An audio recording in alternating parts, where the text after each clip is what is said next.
کل شہید ہو جانا ہے. کربلا بتا رہا ہے سنیوں وفا اس کو کہتے ہیں, سچائی اس کو کہتے ہیں. صدا امام نے کہا تھا میرے ساتھی جیسے ساتھی کسی کے نہیں, میرے ساتھی بڑے وفادار ہیں میں جانتا ہوں. امام پاک نے لیکن چراغ بجانے کے بعد دیر کے بعد چراغ جلا, سب سسکیوں کی آواز تھی. فرمایا گئے نہیں.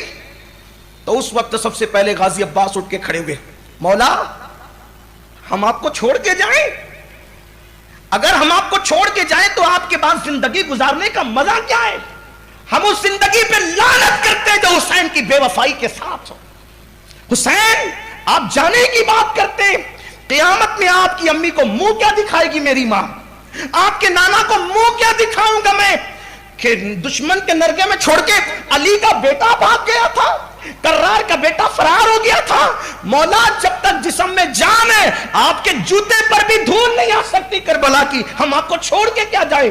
پھر جب حضرت غازی عباس نے کہا, پھر کوئی کہتا ہے ہم تو ان کی, ہمارا حال یہ ہوگا. حضرت حبیب ابن مظاہر نے کہا ایسے تیر چلاؤں گا کہ کمانیں ٹوٹ جائے گی, ایسی تلوار چلاؤں گا کہ تلوار ٹوٹ جائے گی. پھر دشمن مجھے ایسے قتل کرے گا کہ میرے ٹکڑے ٹکڑے کر دے گا, تاکہ میں بتاؤں کہ میں حسین کا کیسا غلام ہوں. اس طریقے سے اپنی اپنی جو ہے کہ گویا کے عقیدتیں پیش کرنے لگے. اس کے لیے ایک مزید درکار وقت درکار ہے تذکرہ کرنے کے لیے. اب مولا حسین نے کہا اللہ تم سب کو جزا دے. اہل بیت اپنی محبت کرنے والوں کو آزماتے ہیں. اہل بیت, حضرت امام زین العابدین کہتے تھے ہمارے یہاں جس کی محبت قبول ہو جاتی ہے ہم اس کو آزماتے ہیں. یعنی سب لوگ کھڑے نہیں اترتے, اہل بیت سے جو محبت کرے گا آزمایا جائے گا. امام مالک نے محبت کی, دونوں بازو توڑ دیے گئے, گدھے پہ بٹھا دیا گیا, منہ کالا کر دیا گیا, اور مدینے کی گلیوں میں آپ کو پھرایا گیا. کہا اہل بیت کی محبت کا انجام یہ کرو گے, اہل بیت سے محبت. امام مالک کا انجام یہ کیا. لیکن امام مالک تیری عظمت کو سلام, امام دار الہجرہ جب منہ کالا کر کے گدھے پہ بٹھایا گیا, بازو توڑ دیے گئے, اس وقت امام مالک کہتے تھے جو مجھے جانتا ہے وہ جانتا ہے کہ میں امام دار الہجرہ مالک ابن انس ہوں, جو نہیں جانتا وہ جان لے کہ مالک بن انس ہوں. گدھے پہ منہ کالا کرنے سے پہلے بھی اہل بیت سے جیسے محبت کرتا تھا, گدھے پہ بٹھا کے منہ کالا کرنے کے بعد بھی ایسے ہی محبت کروں گا, حتیٰ کہ یہ محبت میں اپنے کفن میں اپنے ساتھ قبر میں لے جاؤں. لوگ کیا سمجھتے ہیں منہ کالا کر کے ہم سے اہل بیت کی محبت چھین لیں گے؟ نا, حضرت امام مالک نے یہ کیا. اور اماموں کی زندگی پڑھے, حضرت سیدنا امام اعظم کو جیل میں ڈالا گیا اہل بیت کی محبت کے جرم میں. آپ کیا سمجھتے ہیں یہ بچوں, یہ شربت اور کھچڑے پہ محبت اہل بیت کی بات آپ کرتے نا. آپ کو ستایا جائے گا, آپ کو مارا جائے گا, آپ کو پیٹا جائے گا, آپ کو لوٹا جائے گا. جس کی محبت قبول ہو گئی اہل بیت کی محبت میں اس کو ستایا جائے گا. اگر نہیں ستائے جا رہے ہو سمجھو ابھی کچے ہو, جس دن ستائے جاؤ گے سمجھنا ابھی کچھ پختگی. اس لیے کہ جب مالک قبول کر لیتا ہے تو پھر برتنوں کو ٹھوک ٹھوک کر کے دیکھتا ہے. یہ بات ہے. حضرت امام حسین نے پہلے جانچا کہ یہ میرے اوان و انصار ہیں. لوگ یہ نہ سمجھے, لوگ یہ نہ کہیں کہ کوفہ کی حکومت کے چکر میں یہ 72 آ گئے تھے. کہا نا میں تو اجازت دے رہا تھا کہ کل مر جانا ہے, کوئی نہیں گیا. جب کوئی نہیں گیا تو پتہ ہے اب حسین نے اپنا اختیار بتایا. کتاب الحیات کے مصنف اپنی کتاب میں لکھتے ہیں جب کوئی اٹھ کر کے نہیں گیا تو حسین نے کہا ذرا اوپر دیکھو. حسین نے ان سب کو کہا ذرا اوپر دیکھو. جب اوپر دیکھا تو سب کا جنت میں جو محل اور ٹھکانہ تھا وہ نظر آنے لگا. نوجوانان جنت کے سردار نے کربلا سے جنت دکھائی, اور جو جنت کے جس محل میں جانے والا تھا اس کا نام جنت کے محل پہ لکھا ہوا تھا. مولا حسین نے پہلے امتحان لیا پھر جنت بتائی. جنت اتنی آسان ہے. پہلے امتحان لیا, جب انہوں نے اپنا ٹھکانہ دیکھ لیا امام نے فرمایا جاؤ اب تم سب سند یافتہ ہو, اہل بیت کی غلامی میں تم سب. مولا ہمیں بھی سند دے دیں. زہرا کے لالو ہم اتنے پختہ تو نہیں ہیں لیکن تیری چوکھٹ بڑی عظیم ہے, مولا ہمیں بھی سند دے دیں. جو چاہے لوگ کر لیں لیکن آپ سند دے دیں. ہم چاہتے ہیں آپ سے آج خیرات چاہتے ہیں, غلامی کی سند ہمیں بھی دے دیں. ان 72 کو دی تھی ہمیں بھی نصیب فرما دے تاکہ ہمارا بیڑا بھی پار ہو جائے. اور جس کو سند مل جاتی ہے اس کو جنت کا دیدار ہو جاتا. مرنے سے پہلے جنت کا دیدار. صاحب تفسیر کبیر لکھتے ہیں کہ اہل بیت سے محبت کرنے والے کی روح بعد میں نکالی جاتی ہے, پہلے اس کو جنت میں اس کا محل دکھایا جاتا ہے. مولا نے فرمایا جاؤ اپنے اپنے گھروں اپنے اپنے خیموں میں, اب جا کر عبادت میں مصروف ہو جاؤ. عشاء کی نماز پڑھ لی گئی تھی, خیموں میں سب اپنے اپنے چلے گئے. سب کو پتا تھا آج کی رات آخری رات ہے. کوئی تلاوت کر رہا ہے. جعفر